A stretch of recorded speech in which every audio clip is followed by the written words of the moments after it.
तो गाइज अब है हमारा एक्सरसाइज 2.2 का क्वेश्चन नंबर 2। इससे पहले कि आप वीडियोस में देख चुके होंगे कि क्वेश्चन नंबर 1 हो चुका है पूरा फाइनल, एक एक क्वेश्चन मैंने आपको सॉल्व कराया है। अब है क्वेश्चन नंबर 2 की बारी। ठीक है, तो सबसे पहले हम जैसा कि हर क्वेश्चन में देखते हैं कि क्वेश्चन के फॉर्मूले को पहले पढ़ते हैं, फिर उसके बाद से हम सॉल्व करते हैं। तो देखिए, जो इस क्वेश्चन में रिक्वायर्ड फॉर्मूला होगा, यानी जिस फॉर्मूले को आपको लगाना होगा, वो फॉर्मूला होगा x square minus sum of zeros, फिर एक्स लिखिएगा, फिर उसके बाद से फिर प्लस लगाइएगा और प्रोडक्ट ऑफ ज़ीरोज़। ये है आपका फॉर्मूला जो आपको लगाना है। ठीक है, अब आप कहेंगे कि इसको कैसे सॉल्व करेंगे भैया, वो बताइए। तो बस चलिए, अब यहाँ से हमारा सॉल्यूशन होता है स्टार्ट। तो ये फॉर्मूला आप लिख लीजिएगा कहीं साइड में, और इसी फॉर्मूले पे आप पूरा क्वेश्चन नंबर 2 सॉल्व करेंगे। ठीक, अब चलिए क्वेश्चन नंबर 2 को एक बार अपने बुक में पढ़िए। कहा गया है कि फाइंड अ क्वाड्रेटिक पॉलिनोमियल, यानी आपको एक क्वाड्रेटिक पॉलिनोमियल को बताना है, फाइंड आउट करना है। नीचे तो जो दिए गए नंबर्स हैं वो जैसे 1 नंबर और 2 नंबर बीच में कॉमा से सेपरेट किया गया है।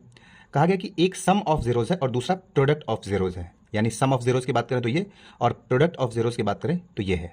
ठीक, तो पहला क्या है 1/4 - 1, मैंने कॉपी में भी लिख लिया है। ठीक है, तो अगर आपसे पूछा जाए कि सम ऑफ जीरोज कौन सा है, तो सम ऑफ जीरोज है आपका 1/4, जिसको आप क्या कह सकते हैं, अल्फा प्लस बीटा। और प्रोडक्ट ऑफ जीरोज कौन सा है, प्रोडक्ट ऑफ जीरोज ये है आपका -1, और इसका अल्फा बीटा हो जाएगा। ठीक, अब फॉर्मूले पर रखिए एक्स स्क्वायर फिर minus sum of zeros, sum of zeros क्या है 1/4, फिर आगे क्या लगा देना है एक्स, फिर उसके बाद से प्लस का साइन लगाना है, फिर प्रोडक्ट ऑफ जीरोज पे जाना है। प्रोडक्ट ऑफ जीरोज क्या है -1 है। ठीक है, अब देखिए आप कहेंगे भैया तो इक्वेशन ये बन गया क्या। देखो, इक्वेशन तो वैसे बन गया है, लेकिन स्टैंडर्ड फॉर्म में लिखने के लिए नीचे फ्रैक्शन नहीं लिखा जाता है। ठीक, तो इस फ्रैक्शन को रिड्यूस करने के लिए, इस फ्रैक्शन को हटाने के लिए, रिमूव करने के लिए हम क्या करेंगे, इसमें भी 4 से मल्टीप्लाई कर देंगे, इसमें भी 4 से मल्टीप्लाई कर देंगे, और इसमें भी 4 से मल्टीप्लाई कर देंगे। जब इसमें हम 4 से मल्टीप्लाई करेंगे तो 4 से ये वाला 4 कट जाएगा, यानी नीचे से आपका डिनोमिनेटर हट जाएगा। ठीक है, तो क्या कर दें, मल्टीप्लाई बाई 4 कर दें, तो इसमें करेंगे 4x² हो जाएगा, इसमें करेंगे तो 4 × 1/4x, और प्लस माइनस माइनस ऑलरेडी 1 था इंटू 4 हो जाएगा। देखो ये हो जाएगा 4x², 4 से 4 तो ये कट गया, तो -1x, 1 लिखा नहीं जाता है, x हो गया, फिर -1 4 जा 4 हो गया हमारा इक्वेशन। यही है हमारा इक्वेशन।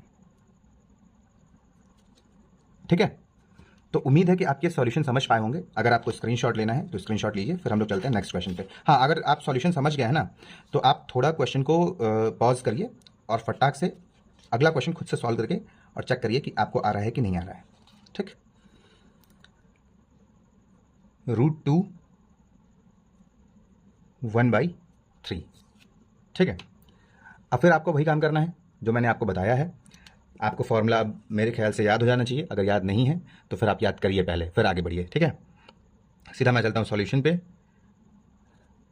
क्या था, x² आपको लिखना है, फिर उसके बाद से माइनस देना है, sum of zeros, sum of zeros क्या है √2, फिर x लगा देना है, फिर कहा गया था कि प्लस लगाइए, फिर उसके बाद से product of zeros, product of zeros क्या है 1/3।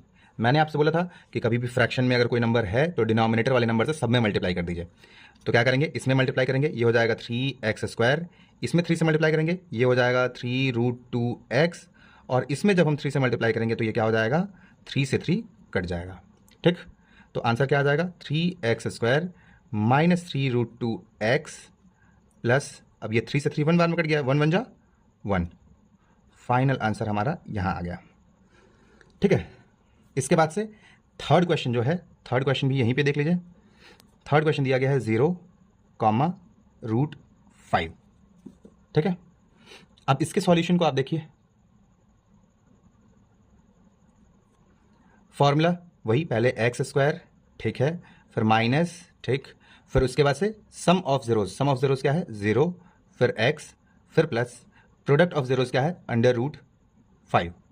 ठीक है, अब x² जब 0 से आप मल्टीप्लाई करते हैं तो ये पूरा पार्ट ही रिमूव हो जाता है, क्योंकि 0 से मल्टीप्लाई करने का कुछ आंसर जो फाइनल आता है, आप किसी से भी मल्टीप्लाई कर दीजिए, आंसर तो 0 ही आएगा। तो ये पूरा पार्ट खत्म और ये बच गया, यानी +√5 हो गया ये भी आंसर। ठीक है, क्वेश्चन नंबर 4 की ओर अब हम चलेंगे सॉल्व करने के लिए। क्वेश्चन नंबर 4 है हमारा 1,1। ठीक है, अब इसके भी सॉल्यूशन को देखिए। पहले फॉर्मूला क्या बताया था, पहले आपको लिखना है एक्स स्क्वायर, फिर उसके बाद से आपको माइनस लगाना है, फिर सम ऑफ जीरोस क्या है, सम ऑफ जीरोस है 1, फिर एक्स लगाना है, फिर प्लस का साइन देना है, फिर प्रोडक्ट ऑफ जीरोस कितना है 1। अब एक्स के साथ 1 स्टैंडर्ड फॉर्म नहीं है तो हम क्या कर लेंगे, सीधा x square minus x plus 1 हो गया हमारा आंसर। ठीक है, ये हो गया चौथा क्वेश्चन। पांचवा क्वेश्चन आपके एनसीईआरटी में दिया गया है -1/4 फिर कॉमा 1/4। ठीक, फिर सॉल्यूशन हमारा सॉल्व होगा क्या, आपको बताए थे पहले फॉर्मूला क्या है, एक्स स्क्वायर लिखना है, लिख लिए, माइनस का साइन, फिर सम ऑफ जीरोज यहाँ पे पहले दिया गया होगा। अब देखिए यहाँ पर भी एक माइनस है, एक माइनस यहाँ पर भी है, जब दो साइन एक पास आते हैं तो ब्रैकेट से सेपरेट जरूर कर लीजिए, इससे गलती जो होंगी उनके चांसेस बहुत कम हो जाएंगे ना। तो सम ऑफ जीरोज लिखे, फिर उसके बाद से एक्स लगाते हैं, फिर प्लस का साइन देते हैं, फिर लिखते हैं प्रोडक्ट ऑफ जीरोज। ठीक, अब ये हो गया एक्स स्क्वायर माइनस और माइनस प्लस 1/4 एक्स फिर प्लस 1/4।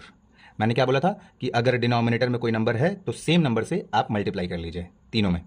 तो मल्टीप्लाई करिए इसमें एक्स स्क्वायर से, तो क्या हो जाएगा 4x स्क्वायर, इसमें 4 से मल्टीप्लाई करेंगे तो 4 × 1/4 एक्स, फिर इसमें भी 4 से मल्टीप्लाई करेंगे तो 4 × 1/4। अब देखिए ये 4 से ये 4 1 बार में कट गया, ये 4 से ये 4 भी 1 बार में कट गया, ये हो गया 4x स्क्वायर, ये हो जाएगा 1 1 जा 1x, फिर ये हो जाएगा 1 1 जा 1।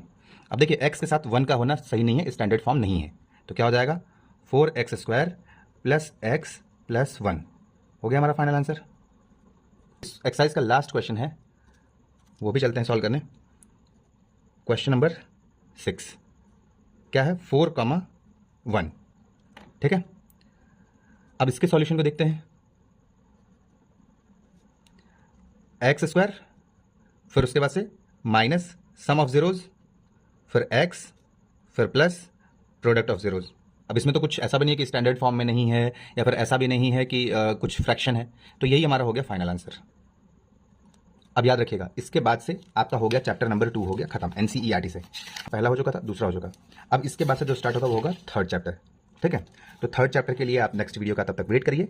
बहुत बहुत धन्यवाद, जय हिंद।